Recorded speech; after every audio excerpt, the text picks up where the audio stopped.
Well, thank you and welcome everyone to my honors presentation on cash bail and the Safety Act of Illinois. Everyone in the United States is presumed innocent until proven guilty by a court of law.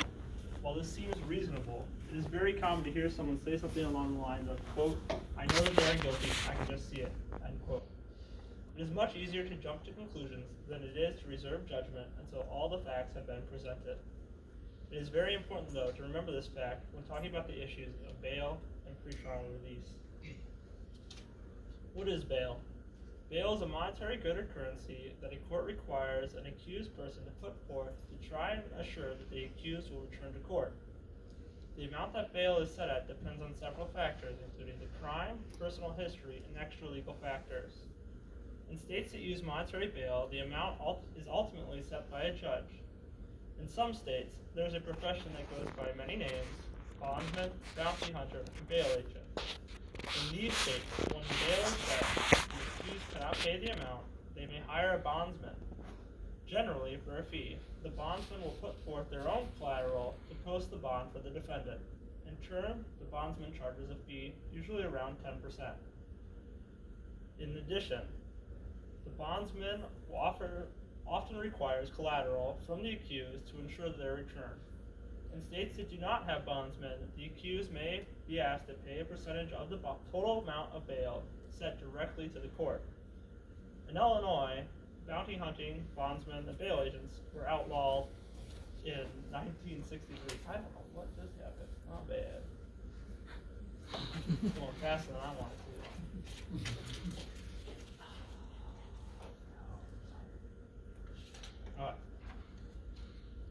To write my honors thesis, I conducted my research using three primary methods. The first was looking at primary literature, which is like laws, amendments, and court cases. The second was by conducting interviews. I interviewed many lawyers, defendants, and legislatures. And the third was by looking at secondary literature, that is, news articles, books on bail, and commentary on the issue. I don't know why my slideshow is moving faster than I am. Wow, I'm sorry. In the beginning, bail originated in English law around the 7th century. In the beginning, the accused would be released on a surety. A surety was a friend or family member of the accused who would put forth the required amount of money to the court. Further changes were made during the assize of, now excuse me if I say this wrong, Clarendon, there we go, issued in 1166. The assize was a document that brought about a list of crimes that allowed for a person's detention. Further changes were made after the passage of the Statute of Westminster I in 1275. The Statute of Westminster set forth a detailed enumeration of those offenses that were bailable and those that were not. Though supplemented by later statutes, it served for around 5.5 centuries as the primary authority. Further changes were made after the passage of the Petition of Rights in 1628. The petition made it so that a specific charge would have to be made instead of just by the king's demand. Further changes were made after the passage of the Habeas Corpus Act of 1675, which established procedures for effecting release from imprisonment and provided penalties for judges who did not comply with the act. This brings us to the United States. The 8th Amendment to the U.S. Constitution states, "Excessive bail shall not be required, nor excessive fines imposed, nor cruel and unusual punishment inflicted." But what is excessive bail? Bail is excessive when it is higher than the amount of the perceived wrongdoing. For instance, if you were to steal a loaf of bread, it would be considered excessive to have bail set at $10,000. Bail is also excessive when it is higher than would reasonably be needed to ensure that a defendant return to all their court hearings. I just went fast. I'm sorry. In 2004, the median bail amount per person charged with a felony was around $9,000, and the median was $35,800. Today, Today, the median bail amount is around $10,000. Now I can go forward. Sweet. The Safety Act, which brought forth a lot of these changes, stands for Safety, Accountability, Fairness, and Equity Today Act. It was signed into law on February 22nd, 2021 by now Governor J.B. Pritzker. It brought about changes to policing, corrections, and pretrial processes. In the beginning, policing changes included requirements for the use of body cameras for all law enforcement agencies and use of force training, among many other changes. Changes to corrections included requirements to report deaths in custody, and how those deaths occurred.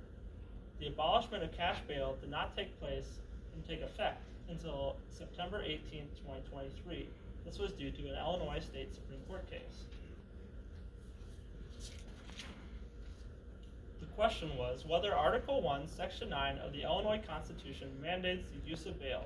Ultimately, the Illinois Supreme Court ruled in a 7-2 decision that the Safety Act was constitutional. The main argument made by the court was that the Illinois Constitution does not discuss monetary bail, but simply bail. Chief Justice Thesis argued that, quote, the bail clause does not include the term monetary, so it did not cement the practice of monetary bail, however long-standing and prevalent across Illinois. Sufficient sureties is not limited to sufficient monetary sureties, and we cannot append or supplement the constitutional text, end quote. This ruling brought with it a notice to Illinois courts to start the practice of pretrial release instead of monetary bail on September 18, 2023.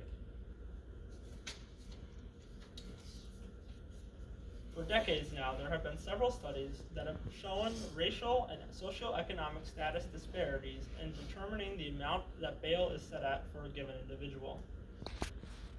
Quote, black defendants are 11.2 percentage points more likely to be assigned monetary bail than their white defendants, and condition of being assigned monetary bail have bail amounts that are $14,376 greater than white defendants, end quote. Another study showed, quote, controlling for important extra-legal and legal factors relevant to the determination of bail, African Americans were 66% more likely to be in jail prior to trial than were white defendants, and that Latino defendants were 91% more likely to be detained prior to trial, end quote. These disparities are further compounded by biases elsewhere in the U.S. justice system.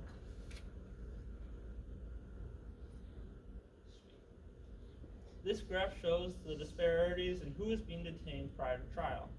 Unfortunately, 2002 is the most recent data. Then, for those in the back, the small text right above,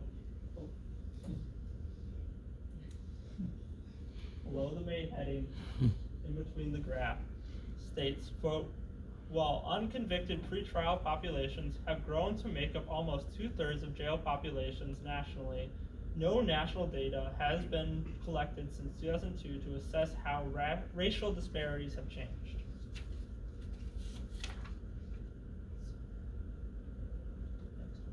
There we go. One of the ways in which the difficulties associated with posting bail affects an accused individual is the effect on employment. Individuals detained for less than 4 days, 17% of those people lost their jobs.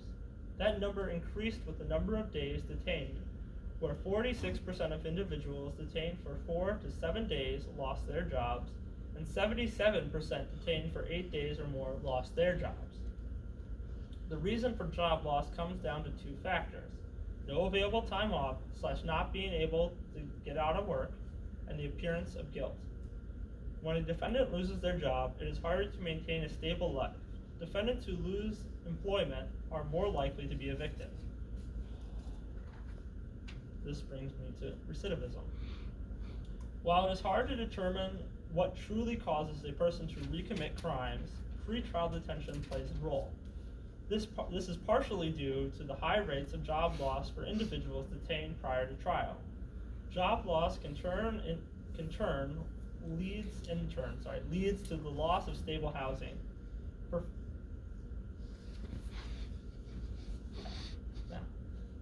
It's going faster than I can read. I'm sorry. The United States Justice Department showed a disparity between released and detained defendants. According to a study, 60% of defendants released prior to trial, prior to the case, were eventually convicted. The conviction rates were higher for defendants detained, with 78% convicted. While it is hard to determine what the true cause of the conviction, it is clear that pretrial detention plays a factor. According to the Pennsylvania branch of the American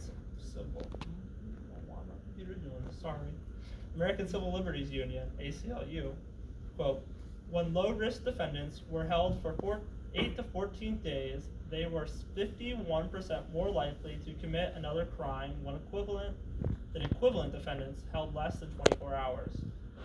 When detained for even 2 to 3 days on bail, minimal risk defendants were 40% more likely to commit new crimes than equivalent defendants held for no more than 24 hours. Why conviction rates matter. Is it better to let 10 guilty persons go free than one innocent person be convicted? This is a saying by William Blackstone, an 18th century English jurist. To me, it is most certainly better to let 10 guilty persons go free. This is fundamental to a democracy. The decision of who is guilty and who is not should be left up to the courts. This is what makes sure that we do not turn into a police state. These rights are also further enumerated in the Sixth Amendment to the U.S. Constitution, which states, quote, in all criminal prosecutions, the accused shall enjoy the right to a speedy and public trial by an impartial jury of the state and district wherein the crime shall have been committed, end quote.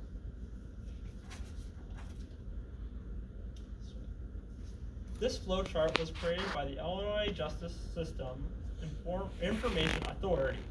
It was created to help law enforcement understand the changes made through the Safety Act.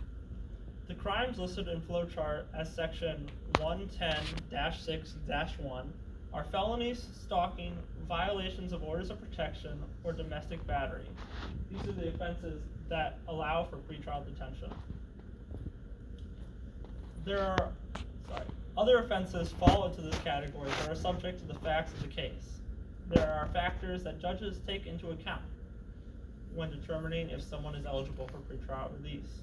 These factors could be things like the presence of a firearm, or could be a potential danger to the society if released.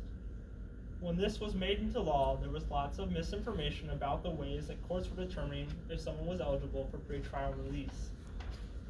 This misinformation led people to believe that murder suspects, among other crimes, would be allowed to be set free, which is not the case. Violent crimes, sorry.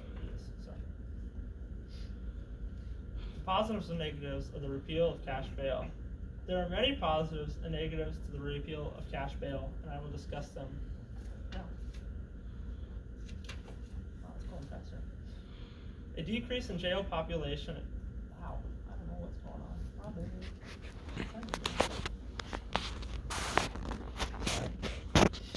A decrease in jail population is a positive for communities as it lowers several risk factors such as outbreaks of sickness and lower risks of jail riots. While there's no firm data yet on the true nature of jail population reduction, there are correlations that have been noted.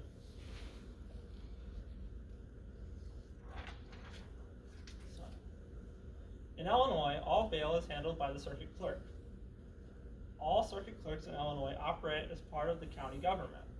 As circuit clerks are a part of this county government, their budgets are connected. That means that excess funds go to the county government, most of the time to their general fund. The county can do with it as they wish within the bounds of the law. This is some data on how much money is generated by the bail process, by cash bail.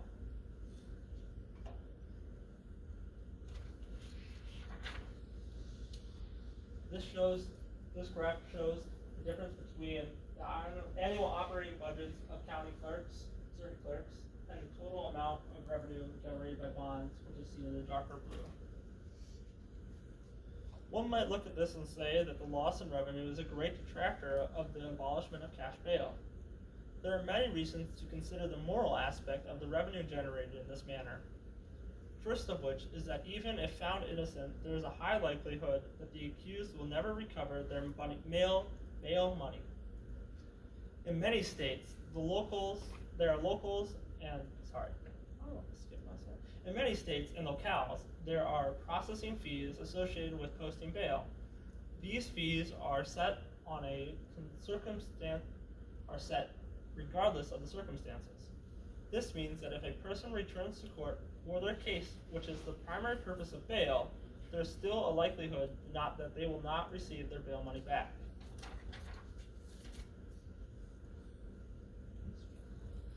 Plea bargain. Throughout the course of my research on this topic, I was able to talk to a couple of defendants. One of the defendants, on one occasion, was arrested for assault, but did so in self-defense and believed that they were innocent. On this occasion, this individual was unable to post bail, and as a result, quote, "I pled guilty because I didn't want to remain in jail because jail really sucks," end quote. This is not an isolated event of individuals pleading guilty to get out of jail. Often these individuals believe they are innocent and would go to trial, but cannot stand to remain in jail, so plead guilty.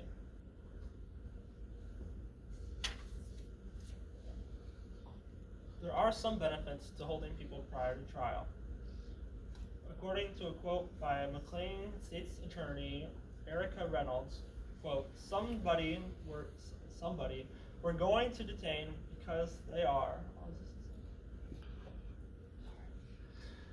because we're going to detain because our efforts was to let them get into a treatment program, and the only way we're going to be able to do this is if we set them back to zero as far as their mental status and get them off of the drugs. Because if we release them, they're going to go back to the drugs, end quote. While this is a shortcoming of the new system, it is important to remember that all persons are innocent until proven guilty. In other words, while there are many benefits to detaining persons accused of drug crimes, the right of innocent until proven guilty must supersede such benefits. The biggest benefit to the repeal of cash bail is that it leads to a more equal system. In a nation that is so divided, it is important to remember that we are all human beings. It was the belief that all human beings were created equal that helped bring apart the foundation of this nation.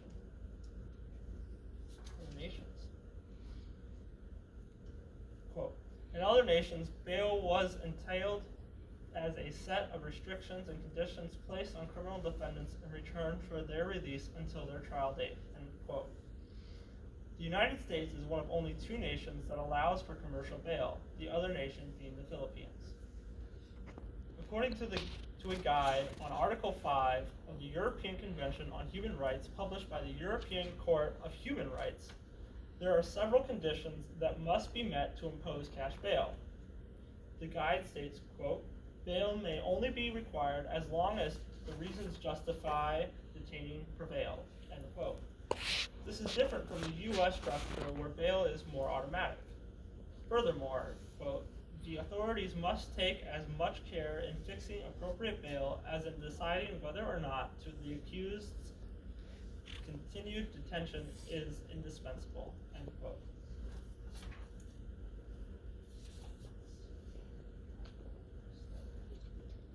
In conclusion, while the Illinois repeal of cash bail is not perfect, it is a great step in the right direction. As stated before, I believe that all branches of the Illinois government want this to succeed. They have already showed a commitment to fixing issues with it and improving it. Groundbreaking work is hard and requires lots of adjustments, and lots of fixes are needed and are already taking place. On the wrong spot. I want to give a huge thank you to the members of my committee. First of all, to Dr. Paul Small for his continued perseverance through the honors program and for all of us who are in the honors program. Second, to the 2 other faculty members here today, Dr. David Eisenberg, Professor of Political Science, who helped me navigate some of the issues in law. And then especially to Dr. Joseph Cunningham, who helped me through the moral aspects of this issue.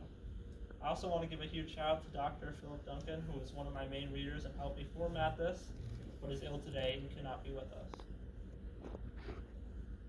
I want to thank you all for coming, and a special thank you to my family and friends for all their continued support throughout my collegiate career. Thank you.